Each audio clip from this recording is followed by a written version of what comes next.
श्री स्वामी समर्थ. शुभ सकाळ सगळ्यांना. आता सकाळचे 6:30 वाजलेत बघा. आज लवकर उठून ना मला सगळी कामं आवरायची होती आणि का तर ते पुढं सांगतेच तुम्हाला. आता सकाळचे 6:30 वाजले होते आणि त्या दिवशी बापूंनी बघा कैऱ्या आणल्या होत्या, तर आज मी फोडायला घेतल्या. पहिल्यांदा घेतल्या होत्या, ते पिकल्या होत्या, परत अजून डबल घेतल्या, तर मला लोणचं बनवायचं होतं.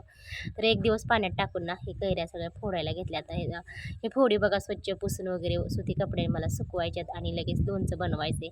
आणि आज बऱ्याच दिवसातून काय माझी मैत्रीण येणार होती बघा, अगदी 1-2 वर्षातनं. तर तिच्यासाठी जेवणाचा असा बेत होता. भरलं वांग, अळूवडी, जिरा राईस आणि भात. तर आपलं साधं सिंपल असं जेवणाचा बेत होता. मग काय आमचं जेवण वगैरे झालं आणि आपलं माझ्या पद्धतीचा ब्लाऊज कटिंग करून ना, आता तिला पाहिजे होता तर माझ्या पद्धतीनं एक ब्लाऊज कटिंग करून दिला आणि ते पण बघायचं होतं की माझी मापं वगैरे कसे आहेत, तर ते पण तिला बघायचं होतं. आणि इकडं आपल्या जाऊबाया नणंदबाई पण आल्या होत्या. मग काही 4 वाजले, गप्पा गोष्टी वगैरे झाल्या, तर तिला निघायची तयारी झाली. आणि आता तसं पण घरनं फोन वगैरे येत होतं तिला. मग काय तिची निघायची तयारी चालू झाली.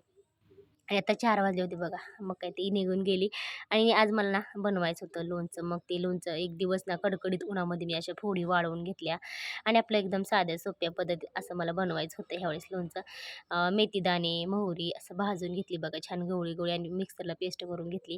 आणि इकडं आपलं लसूण, हळद आणि आपलं चवीपुरतं थोडंसं मीठ घालायचं आहे मला. जास्त मीठ घालणार नाही मी. गेल्या वेळेस माझ्याकडनं जास्त मीठ झालं होतं. तर हे सगळं लावून घेतलं आणि संध्याकाळी ना परत दळणं दळायची दुट्टी चालू झाली माझी. अजून माऊलीचे पप्पा आले नव्हते.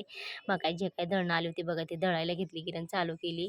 तर भरपूर अंधार पडला होता. 7:30 पावणे 8 वाजले होते आणि आज कामात काम डबल काम झाले. आज स्वयंपाकाला उशीर झाला आणि अख्खी भाजी माझ्याकडनं ना पालती झाली. असं तुमच्याकडनं पण कधी-कधी होते का मला नक्कीच सांगा आणि माझ्या पायाला पण थोडंसं फोडलं.